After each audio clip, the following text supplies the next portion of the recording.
जैन धर्म और दर्शन का स्वाध्याय हम सभी कर रहे हैं। मुनि प्रमाण सागर जी द्वारा विरचित। मंगलम भगवान वीरो मंगलम गौतमो गणी मंगलम कुंद कुंदाद्यो जैन धर्मोस्तु मंगलम।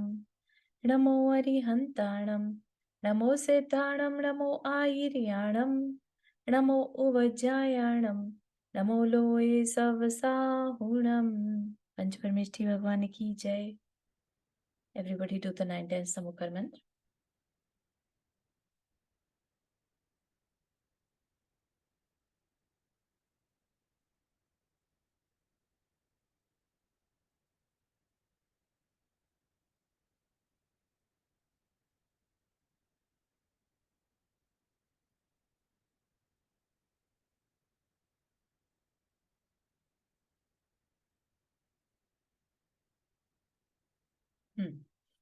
तो जो हमारा इसमें थोड़ा सा रिवीजन चल रहा है, आप ये मान के चलिए, है ना।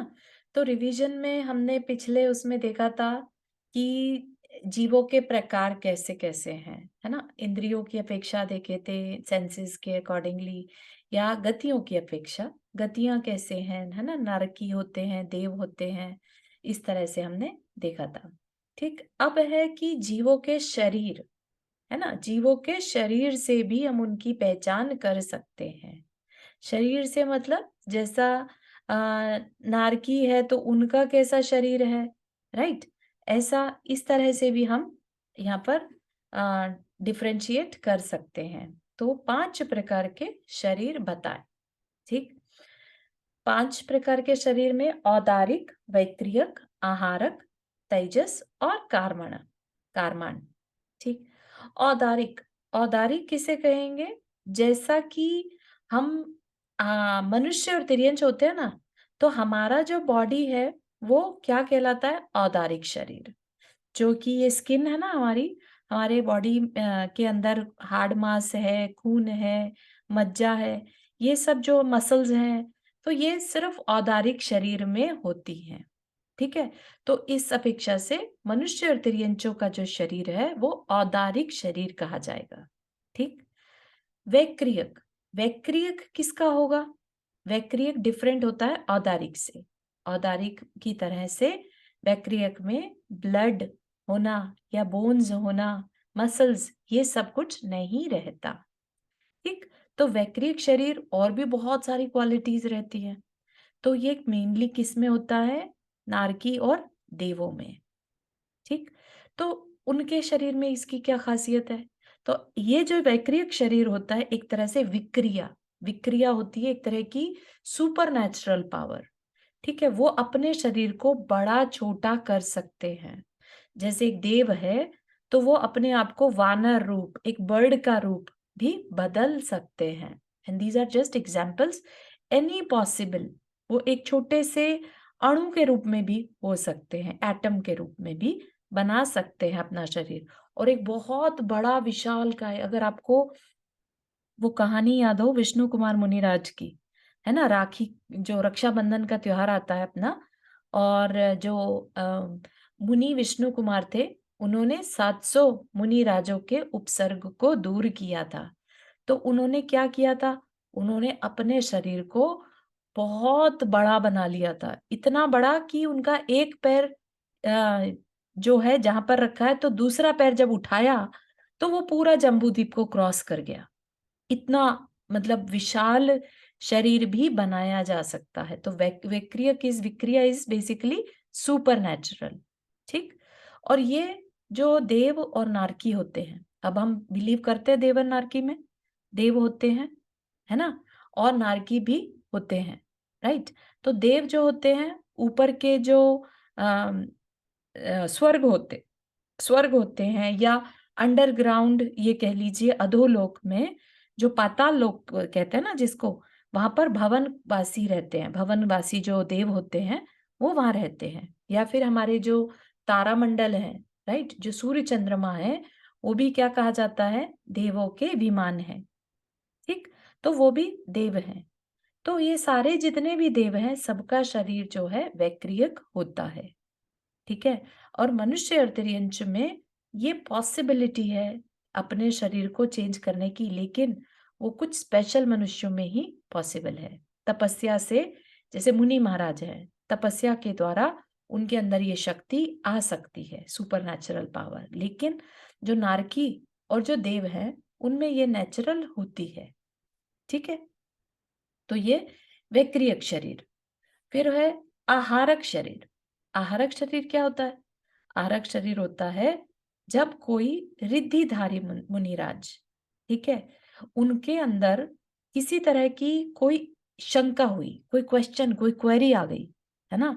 तो वो क्या करते हैं, उनके मस्तक से, सिर में से एक पुतला निकलता है। ठीक है? पुतला निकलता है तो वो पुतला विद इन अंतर्मुहूर्त किसी भी जगह पर जाकर उनकी उस क्वेरी का, जैसे कहीं पर भी समोशरण लगा है, विदे क्षेत्र है जैसे, तो वहां जाके मुनि महाराज के क्वेश्चंस को पूछकर और वापस आ जाएगा अंतर्मुहूर्त में, है ना? और इतने शॉर्ट पीरियड में होता है ये कि दूसरे इंसान को नोटिस भी नहीं होता। लेकिन ये बहुत बहुत रेयर जो मुनि महाराज होते हैं उन्हीं को होता है। और आज के पंचम काल में ये विक्रिया या ये शक्ति पॉसिबल नहीं है। तो ये एक तरह की, कह लीजिए, विशेष शक्ति पैदा हो जाती है उनके शरीर में कि उन्हीं के जैसा पुतला उनके मस्तक में से निकल सकता है। ठीक है? सुनने में थोड़ा सा अजीब लग रहा होगा, लेकिन ये भी सेपरेट शरीर बन जाता है। तो इस शरीर को क्या कहते हैं? आहारक शरीर। ठीक है? तो ये सिर्फ और सिर्फ मुनि महाराज के ही पॉसिबल है। तो मुनि महाराज क्या है? मनुष्य है ना?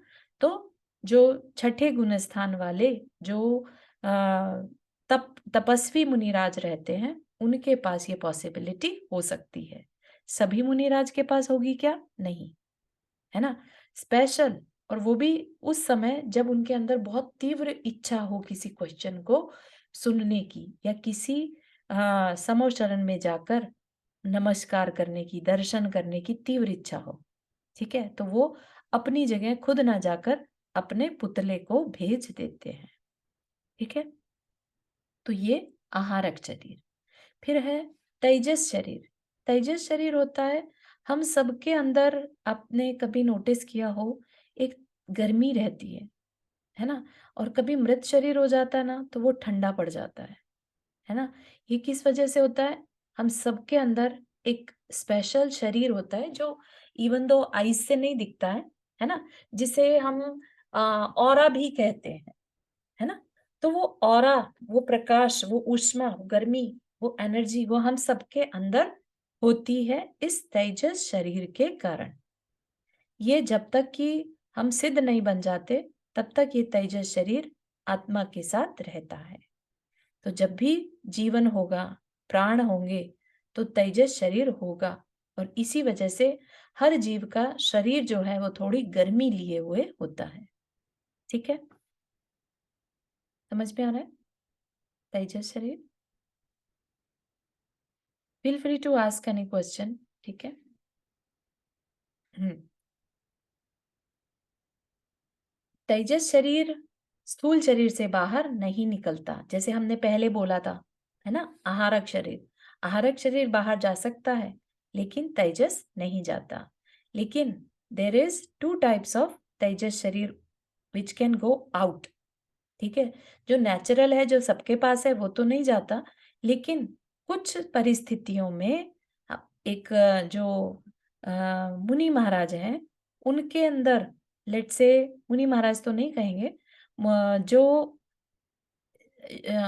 तप की, तप करने से, बहुत ज्यादा तप करने से एक विशिष्ट क्षमता उनके अंदर आ जाती है। ठीक है? और अगर कहीं पर जैसे व्याधि फैल जाए, महामारी, पेंडेमिक फैल गया, है ना, उसको ठीक करके वो तेजस पुतला, अगेन पुतला होता है यहाँ पर भी, जो, तो वह एक रोशनी रूप रहता है। ये वाला जो होता है, ये उनके शरीर की आकृति लिए हुए नहीं रहता, ये सिर्फ एक कलर, जैसे कहता है ना, सौम्य आकृति, एक बस एक शेप होगी इसकी जो देखने में अच्छी लग रही है। ठीक है? और सफेद रंग का होगा अगर ये शुभ है तो। शुभ क्या करता है? जाकर किसी भी तरह की तकलीफ को, मैस लेवल पे कोई तकलीफ आई हुई है, उसको दूर कर देगा। ठीक है, रोग, महामारी, कोई अग्नि लग गई, बहुत जबरदस्त ऐसी आग लग गई जैसे यहाँ पर लग जाती है ना जंगलों में, तो उस जंगल की आग को भी बुझा सकता है। मतलब कि एक कह लीजिए दैवीय शक्ति जिसे बोलते हैं ना, तो वह दैवीय शक्ति, तो शुभ दैवीय शक्ति। ठीक है, और ऐसे में ही अशुभ भी हो सकती है। उसका काम क्या रहता है कि सब कुछ तहस नहस करके आ जाए। किसी मुनिराज के इतना क्रोध आ गया कि सब कुछ खत्म कर दो, भस्म कर दो, है ना? तो ये क्या होता है, ये रौद्र आकृति, मतलब बहुत ही डरावनी आकृति वाला, ठीक है, और ये लाल रंग का, सिंदूरी रंग का होता है। पहले वाला कैसा था, शुभ वाला तो सफेद रंग का, और ये लाल रंग का। ठीक है, और अगर ये बहुत ज्यादा देर के लिए उस तपस्वी ने इस्तेमाल कर लिया, तो इवन उस तपस्वी का खुद का शरीर भी उसमें भस्म हो जाता है। उसका जो खुद का बॉडी है वो भी एंड हो जाएगा। तो इतना ये पावर भी होती है। ठीक है, अपन सब जो जान रहे हैं यहाँ पर, वो ऐसी चीजें जान रहे हैं जो हो सकता है हमने पहले कभी ना सुनी हो, है ना? लेकिन ये 5 तरह के शरीर होते हैं, और जो 5वां शरीर है वो है कार्मन शरीर। कार्बन शरीर जिसे कार्मिक बॉडी भी कहते हैं, राइट? जिसे कर्म पार्टिकल्स, जिसकी वजह से हम जन्म मरण करते रहते हैं, ये तब तक हमारे साथ रहता है, हमारे जीवात्मा के साथ, जब तक कि हम मोक्ष ना पा जाए, जब तक कि हम सिद्ध ना बन जाए। ठीक है, और इतना सूक्ष्म है कि ये फील में नहीं आता, लेकिन ये हमेशा साथ रहता है। जीव में जैसे दूध में पानी रहता है ना, ऐसे ही कार्बन शरीर जीव के साथ एकमेक होकर रहता है। ठीक, तो इसके कारण से ही हमारे अंदर सुख दुख की फीलिंग होती है। अदरवाइज देखा जाए तो जीव क्या है, प्योर फॉर्म में जो जीव रहता है वो तो हमेशा प्योर है। उसके अंदर किसी तरह का कोई फीलिंग नहीं है, कोई राग द्वेष नहीं है। लेकिन कार्बन शरीर के कारण हमारे अंदर राग द्वेष होता है, सुख दुख की फीलिंग होती है, और हम नए शरीर को धारण करते रहते हैं। क्योंकि आयु कर्म नाम सुना होगा आपने। आयु कर्म क्या करता है, हमें किसी एक शरीर में उतनी देर के लिए रोके रखता है। जैसे कि हम कहें कि हम 100 साल के हैं, तो हमारा ये 100 साल क्या है, आयु कर्म।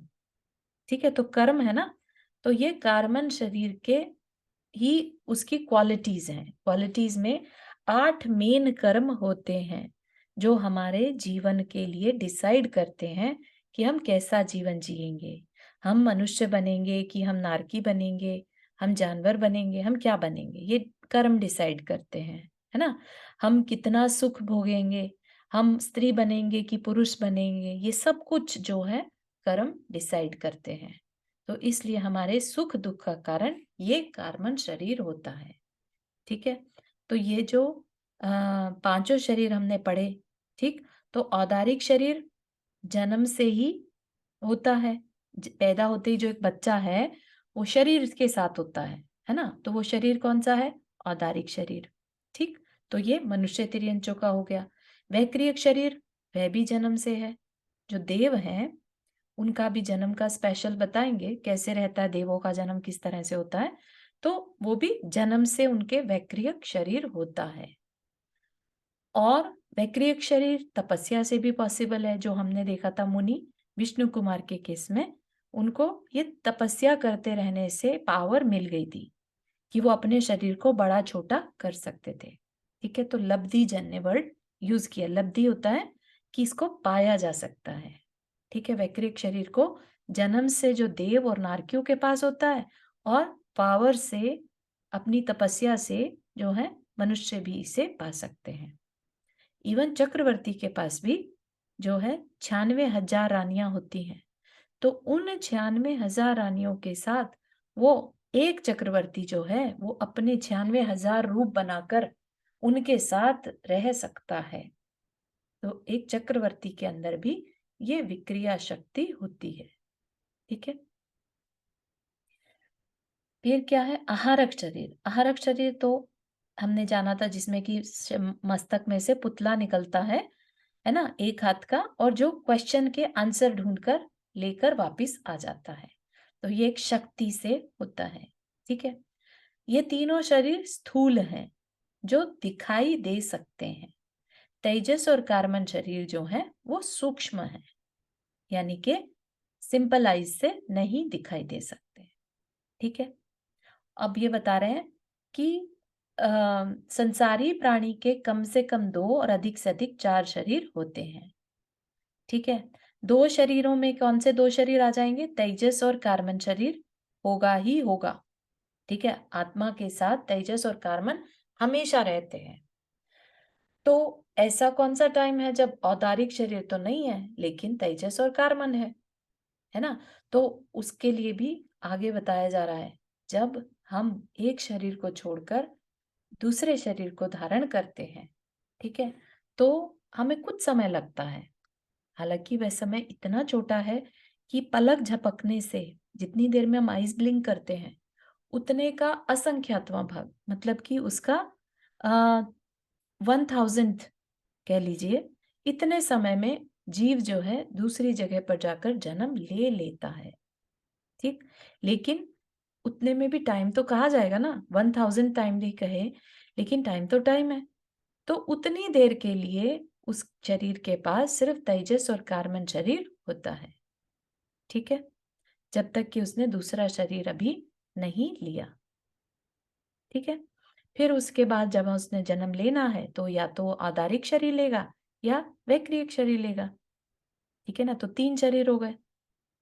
ठीक, और अगर कोई रिद्धिधारी संपन्न मनुष्य है तो उनके पास औदारिक शरीर हो गया, तेजस हो गया, कारमान हो गया और आहारक, ये 4 शरीर हो सकते हैं। तो मैक्सिमम 4 शरीर और कम से कम 2 शरीर। Make sense?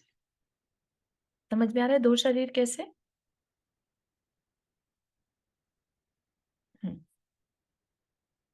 फील फ्री, अगर नहीं समझ में आ रहा है यू कैन ऑलवेज आस्क, है ना? ऐसा नहीं कि अपने को बस आगे बढ़ते चले जाना है। हम्म, यहाँ विशेष ज्ञातव्य है कि मात्र तेजस और कार्बन इन 2 शरीरों के साथ यह जीव अधिक समय तक नहीं रहता, है ना? अभी जैसे बताया कि पलक झपकने में जितना टाइम लगता है उतने से भी उसके भी 1000 टाइम तक वो ऑलरेडी दूसरी जगह जाकर जन्म ले लेता है। तो बहुत ज्यादा समय ऐसा नहीं रहता कि उसके पास औदारिक या वैक्रियक शरीर ना हो। ठीक है, तो वो औदारिक या वैक्रियक शरीर के साथ ही जीव संसार में घूमता है। ठीक, अब है कि देह अंतर। देह अंतर मतलब एक शरीर से दूसरे शरीर में जाने की प्रक्रिया क्या है ना? अलग अलग जैनेतर जो नॉन जैन्स हैं उनमें अलग अलग बातें लिखी जाती हैं। कई बार ऐसा भी बोलते हैं कि एक मरणासन, जैसे मरने के समीप कोई है, उसको एक बॉक्स में रख दिया ग्लास के उसमें, और फिर पता चला कि ग्लास टूट गया, उसमें से आत्मा निकल गई। इसका मतलब ऐसा कुछ भी अपने में नहीं बताया। आत्मा इतनी सूक्ष्म चीज है कि उसके लिए ग्लास कोई बाधा नहीं होता। ठीक है, तो इसलिए अपने को उन सब चीजों में नहीं पड़ना।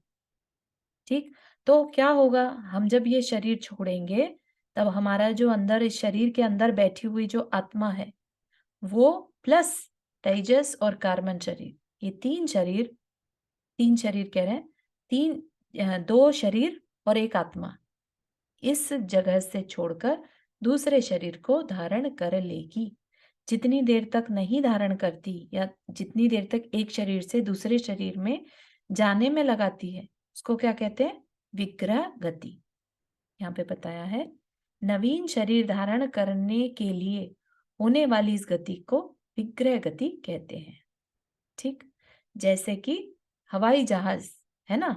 कभी आपने नोटिस किया हो, जो ये एयर ट्रैफिक कंट्रोल करने वाले होते हैं उनसे पता चलता है कि हर एयरप्लेन का अपना एक पाथ है ना? हर एक का अपना एक रास्ता है। इवन तो हमें दिखाई नहीं दे रहा है लेकिन वो उस रास्ते पर ही चलता है। ठीक है, तो जैसे एक एयरप्लेन का पाथ होता है, वायु पाथ कहते हैं उसे, एयर पाथ्स, ऐसे ही जीव भी सीधा ऊपर जाएगा या हॉरिजॉन्टल जाएगा, नीचे जाएगा, बिल्कुल ऐसा, है ना? एकदम स्ट्रेट होता है। ऐसा कभी नहीं होगा कि टेढ़ा मेढ़ा जाएगा, जहां मन आए वहां चला जाए, ऐसा नहीं। एकदम स्ट्रेट ऊपर जाएगा या हॉरिजॉन्टल जाएगा, नीचे जाएगा, सिर्फ इस तरह से। तो उसकी भी श्रेणियां या उसके भी पैथ बने हुए हैं, वो उन्हीं पैथ से जाता है। तो कह रहे हैं कि कपड़े में जिस तरह से ताना बाना, है ना? कभी आपने कपड़े के फाइबर को माइक्रोस्कोपिक देखा हो, तो क्रॉस क्रॉस से रहते हैं, पूरा एक मैट्रिक्स टाइप का बना रहता है ना? एक के अंदर दूसरे को फंसाया जाता है, जैसे बास्केट भी बनती है, तो एक तार के साथ दूसरा तार फंसाया जाता है, तो एक जाल सा बना रहता है, राइट?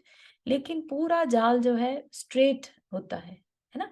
बॉक्सेस बने रहते हैं। तो इसी तरह से समझ लीजिए कि पूरा जो लोक है उसमें वो बॉक्सेस बने हुए हैं, उनको ये जीव फॉलो करता है।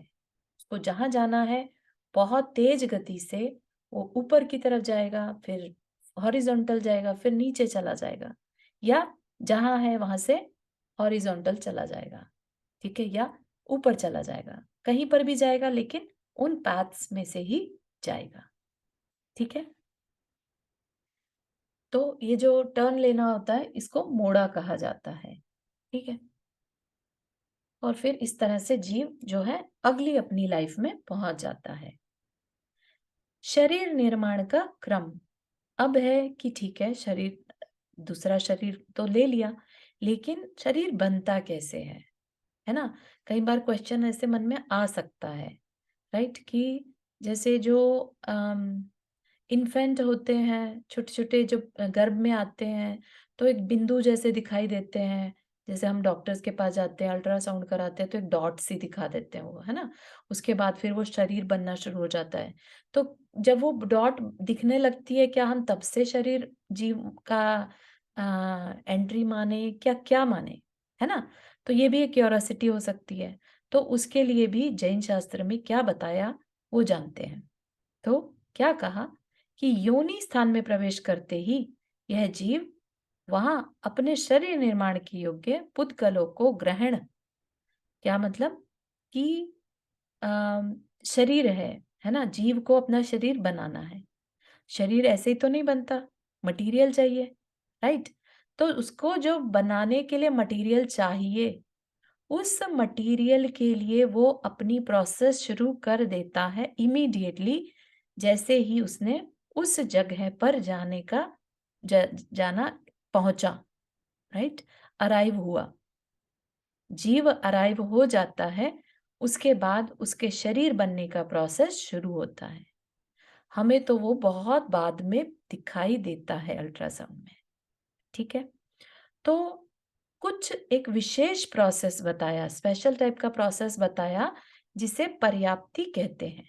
पर्याप्ति में क्या होता है कि आपके अंदर उस तरह की, जैसे कि बोल पाने की, सांस लेने की, शरीर बनाने की, इन सेंसेस बनाने की पावर होनी चाहिए सबसे पहले तो, ठीक है। उस जीव को कितनी सेंसेस चाहिए, कितनी सेंसेस उसे बनानी है, ये बात भी, हाँ श्योर, तो ये बात भी उसको देखना पड़ेगा, है ना? तो ये सारी चीजें जो हैं उसके लिए बहुत ज्यादा स्पेशल प्रोसेस की जरूरत रहती है, उसको क्या कहते हैं? पर्याप्ति, ठीक है। तो हम भी बने हैं, तो हम भी इन पर्याप्तियों के साथ ही बने हैं। तो पर्याप्ति क्या है? उन 6 पावर्स की, 6 चीजें जो बनानी है उसकी पावर होना, उसको क्या कहते हैं? पर्याप्ति। तो ये चीज को बहुत अच्छे से समझिएगा, ठीक है। जैसे अम, हमें कुछ बनाना है, राइट? हमें घर बनाना है। हम पहले घर बनाने से पहले हमारे अंदर एक क्षमता होती है, हम घर बना भी सकते कि नहीं, समझ रहे हैं आप? मटेरियल तो बात की बात है, ठीक है ना? हम अपना बैंक बैलेंस चेक करते हैं, हम अपने रिसोर्सेज को चेक करते हैं, राइट? तो ये जो चेकिंग कर रहे हैं हम, इसको कह सकते हैं ये पर्याप्ति है। हमें जब सारी की सारी प्रोसेस की हमें कंफर्मेशन मिल जाती है, हाँ, ये पॉसिबल है, ये भी पॉसिबल है, ये भी पॉसिबल है। हमें इंजीनियर भी मिल जाएगा, हमें जितने मटेरियल चाहिए ये भी मिल जाएगा, है ना? हमारा नक्शा भी पास हो जाएगा, हमारे पास पैसे भी हैं, ये सारी चीज़ें हमने मेक श्योर करी, तब जाके हमने एक्चुअल घर बनाना शुरू किया। तो ये जो हमने कंफर्मेशन ली घर बनाने के लिए, उनको क्या कहेंगे? उस कंफर्मेशन को पर्याप्ति कहेंगे। ठीक?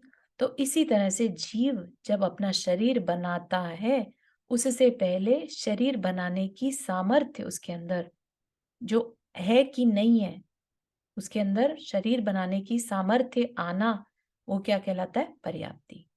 और ना सिर्फ शरीर बनाना, बल्कि उसमें सेंसेस, है ना? लेट्स से 4 सेंसेस वाला कोई तिर्यंच बनने वाला है, कोई इंसेक्ट बनने वाला है ना? तो उसके अंदर 4 सेंसेस बनाने की शक्ति होगी कि नहीं, है ना?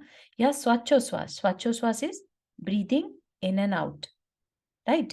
तो अगर उसकी ब्रीथिंग की प्रोसेस जो होनी है आगे चल के, जो उसे बनाना है ब्रीथिंग सिस्टम, उसके अंदर वो पावर है कि नहीं है? उसके अंदर बोल पाने की शक्ति होगी फ्यूचर में कि नहीं? तो वो शक्ति को पाना, वो शक्ति को इकट्ठा करना, वो क्या कहलाता है? पर्याप्ति। ठीक है? जिसके पास वो शक्ति होगी, वही आगे चल के भाषा बोल पाएगा, वही आगे चल के वोकल कॉर्ड होना, है ना?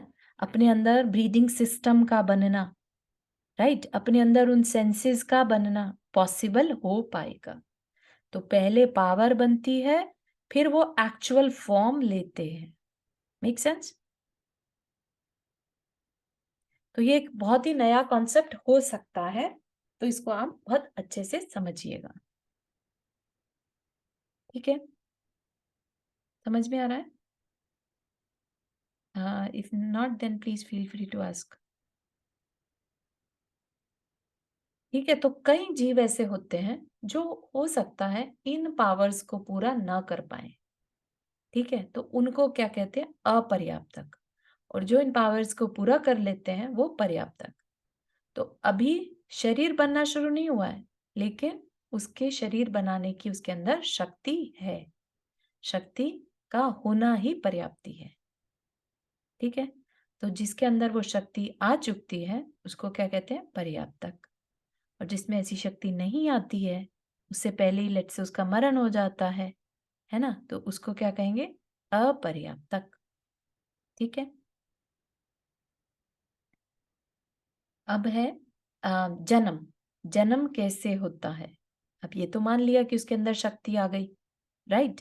लेकिन अब उसका जन्म एक गर्भ से होगा, अंडे के रूप में होगा, या जैसे जानवरों का होता है, पोतज होगा, है ना? जरायुज, तो ये सब चीज़ें बाद में फिर डिसाइड होती हैं। तो किस तरह का जन्म होगा? और ये भी कर्म के बेस पर होता है। ठीक है? तो क्या कह रहे हैं कि जैन धर्म में 2 प्रकार का जन्म माना गया है।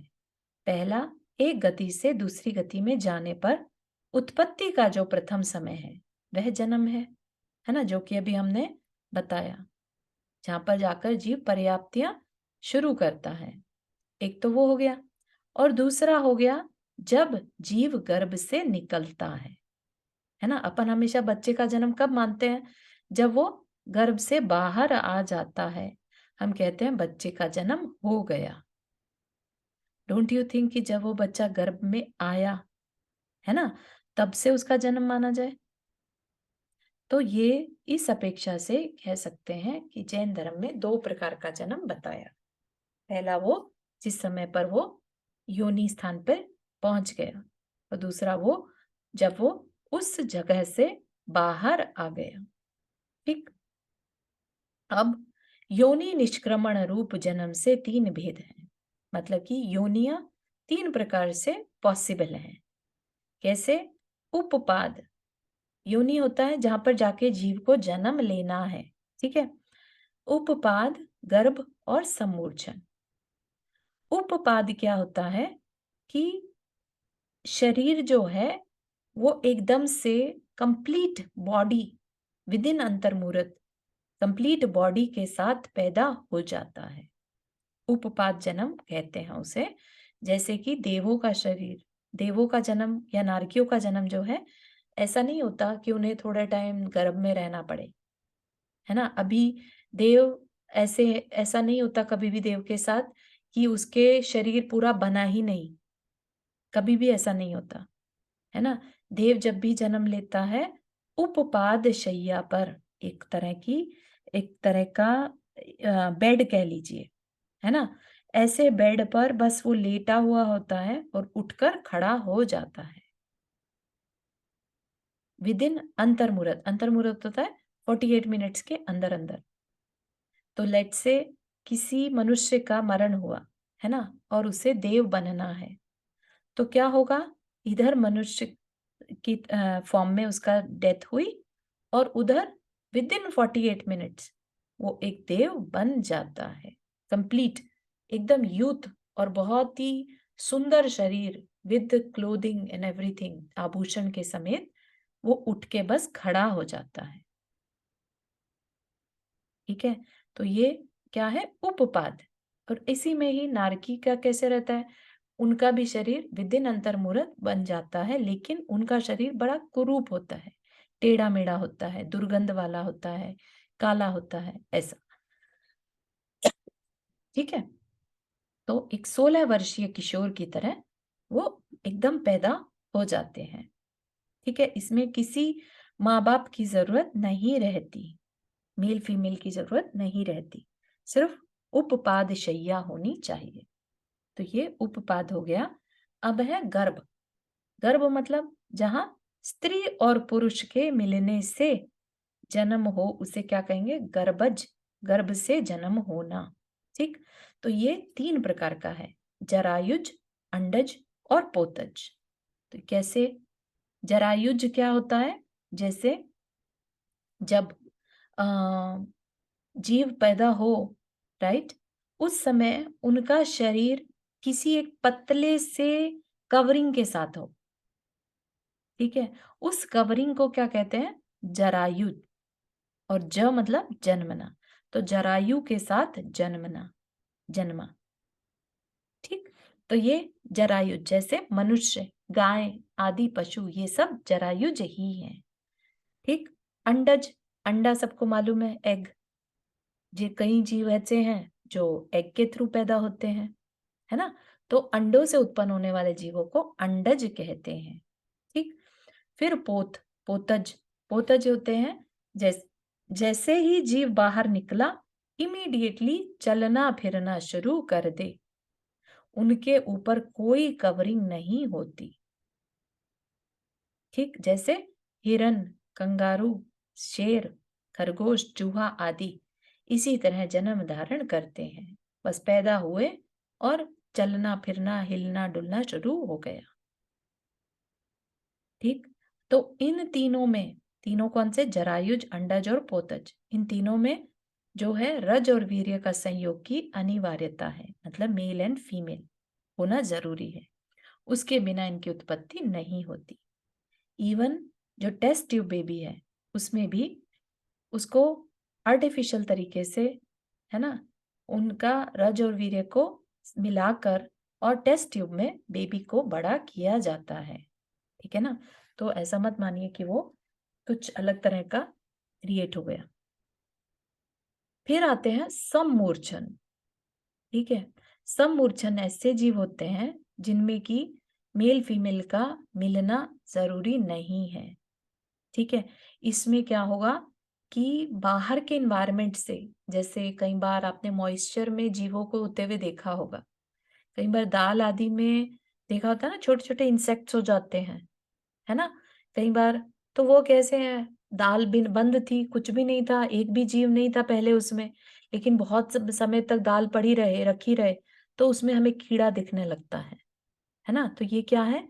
ये समूर्छन जीव कहलाते हैं, जो ना तो अंडे से पैदा होते, ना गर्भ से पैदा होते, लेकिन एक उनका जो इन्वायरमेंट वैसा मिल जाने से वो अपने आप उस जगह पर जीव पैदा हो जाता है। ठीक है, तो जैसे कि पेड़ पौधे, पेड़ पौधे ऐसा कभी नहीं होगा कि पेड़ पौधे का अंडा हो, है ना? या एक इंद्रिय तथा द्विंद्रिय आदि कीड़े मकोड़े इसी जन्म वाले होते हैं। चींटियां आदि के जो अंडे होते हैं, कहने को वो अंडे हैं लेकिन वो अंडे रियलिटी में नहीं होते। चींटी जो है वह समूर्छन जन्म के साथ होती है। ठीक है, वो देखने में अंडे जैसे दिखते हैं लेकिन वो बेसिकली उनका कुछ प्रोड्यूस रहता है, वो इट्स नॉट अंडा अपने जैन शास्त्र के अकॉर्डिंगली। ठीक है, फिर ये भी बहुत अब इंटरेस्टिंग चीज है कि कुछ पंचेंद्रिय तिर्यंच तथा मनुष्य भी समूर्छन होते हैं। समूर्छन मनुष्य नामात्र के मनुष्य होते हैं, उनमें मनुष्यता जैसा कुछ भी नहीं होता। न तो वे मनुष्य की आकृति के होते और न ही गर्भस्थ मनुष्य की तरह दृश्य होते। ठीक है, तो ये एक अलग तरह की पॉसिबिलिटी है, जिन्हें कहने को तो मनुष्य कहा जाता है, ठीक है, लेकिन ये इतने सूक्ष्म होते हैं, छोटे होते हैं और इनका अभी पूरा शरीर होता भी नहीं है, उससे पहले ये मर जाते हैं। ठीक है, और ये नॉर्मल ऐसे गर्भ से होते हो ऐसा नहीं, ये जैसे इनके 14 स्थान होते हैं। ठीक है, तो इवन हमारी बॉडी में भी ऐसी पॉसिबिलिटीज है कि हमारी बॉडी में समूर्छन मनुष्य जन्म ले रहे हो। जन्म इन द सेंस कि वहां पर जीव आया और चला गया, राइट, क्योंकि ये आ, अपनी पर्याप्तियां पूरी नहीं कर पाते और उससे पहले इनका मरण हो जाता है। ठीक है, तो ये बस कह लीजिए कि नाम के मनुष्य हैं, कर्म इनका उदय ऐसा होता है मनुष्य गति का, लेकिन ये पूरा शरीर धारण नहीं कर पाते। ठीक है, यहाँ तक के बात समझ में आई?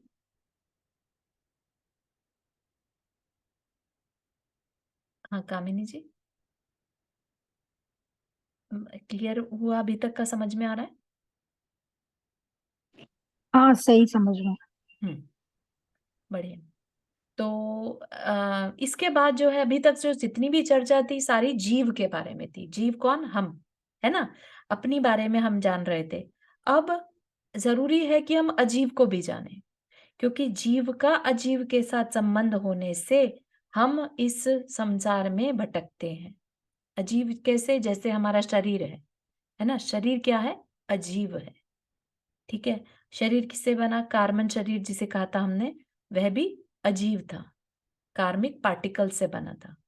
ठीक, तो हमें बहुत अच्छे से अजीव को भी समझना होगा। जीव और अजीव के मिलने से जो है, अगर आपको पहले से जानकारी हो, I am not very sure, but 7 तत्व होते हैं, ये जानकारी है आपको? 7 एलिमेंट्स, कभी नाम सुना है 7 तत्व का?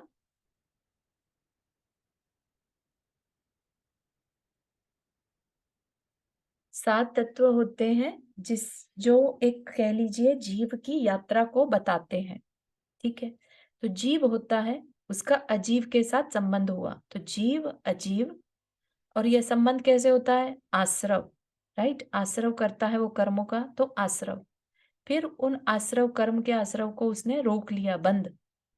ठीक, फिर क्या करे अब इनसे छूटने के लिए? वो क्या करता है, आई थिंक ये आगे चल के आएगा, तो लेकिन बता रहे हैं 7 तत्व जो होते हैं उसमें जीव और अजीव मुख्य तत्व होते हैं, एलिमेंट्स होते हैं। ठीक है, और वो जीव का अजीव के साथ जो संबंध हो गया उसको कैसे तोड़ा जाए, तो उस पूरा उसको बताने वाले 7 तत्व होते हैं, 7 एलिमेंट्स। और कहाँ ले जाता है वो जीव को? मोक्ष की अवस्था तक। ठीक है, तो इसके बारे में अपन और जानेंगे। अजीव तत्व, अजीव में क्या आता है? पुद्गल।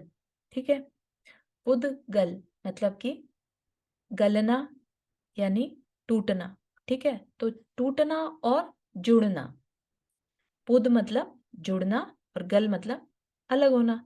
तो जुड़ना, मिलना और अलग होना, जुड़ना अलग होना, जुड़ना अलग होना, तो यही काम करता रहता है। इट्स लाइक मैटर जिसे कहते हैं, है ना, दो मॉलिक्यूल मिल जाते हैं तो कुछ नया चीज क्रिएट हो जाती है है ना?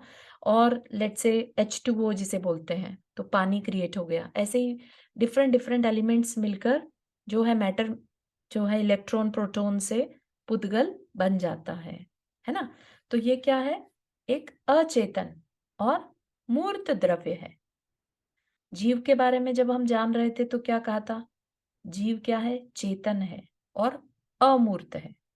अब यहाँ पर ऑपोजिट हो गया उसका। पुद्गल क्या है? अजीव, अचेतन, है ना? उसमें चेतना नहीं है। ठीक है? चेतना गुण के कारण ही, चेतना वाली क्वालिटी जो है हमें जो है अजीव से, नॉन लिविंग से अलग करती है। ठीक है? तो उसके कारण ही हम अपने आप की पहचान कर पाते हैं। अन्य दर्शनों में, अन्य दर्शन मतलब अदर फिलॉसफीज में, यह भूत तथा आधुनिक विज्ञान में इसे मैटर अथवा एनर्जी के नाम से जाना जाता है। ठीक है? पुद्गल शब्द बहुत अर्थपूर्ण है। यह जैन दर्शन का विशिष्ट पारिभाषिक शब्द है। पारिभाषिक मतलब बहुत ही इम्पोर्टेंट। ठीक है? और इसका बहुत बड़ा मीनिंग है। क्या मीनिंग है? पुद और गल के योग से बना पुद्गल।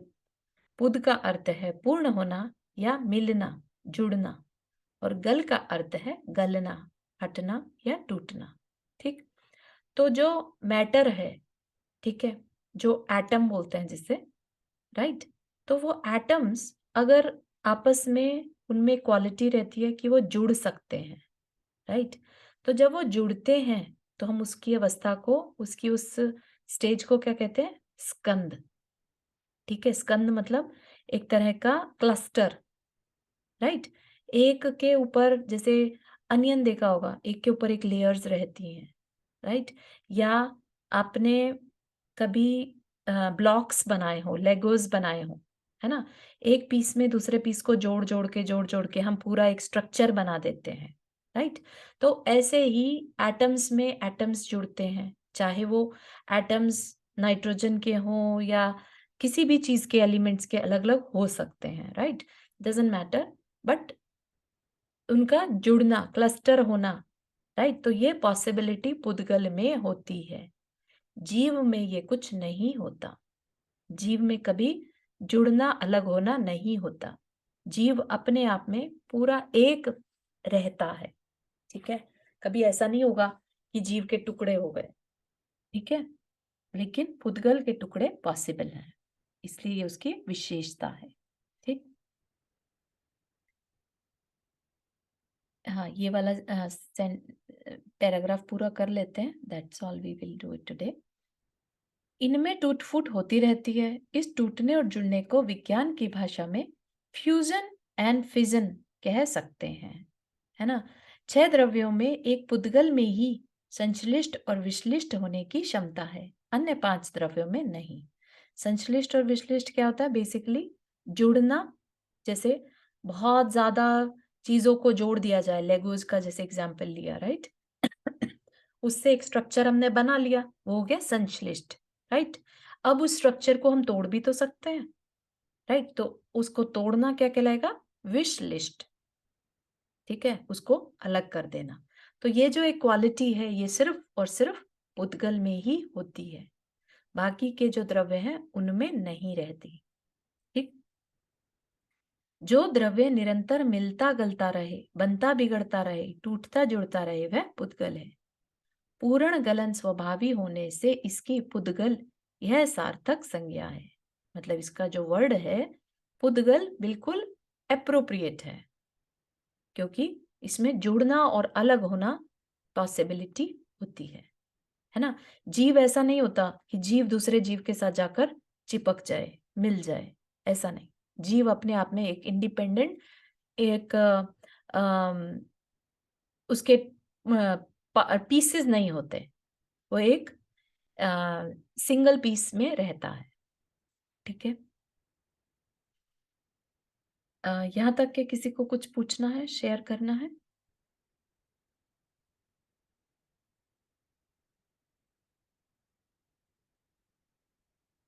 क्लियर हो रहा है?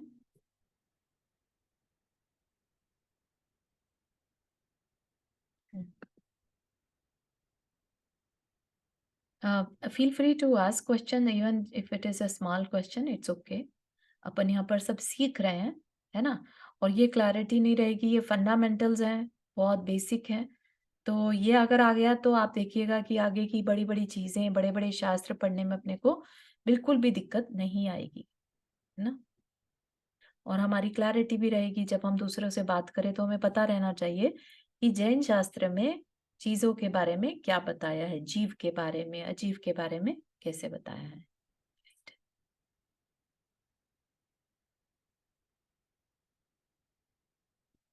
हुँ, तो यहीं तक रखें, जिनवानी स्तुति कर लेते हैं।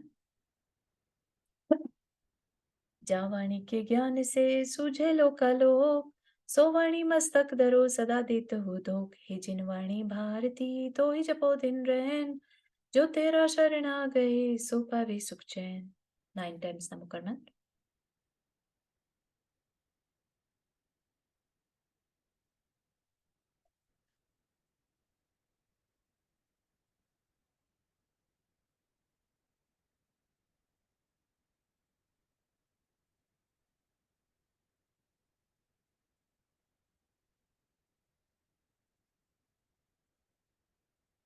ये सभी को जय जिनेन्द्र।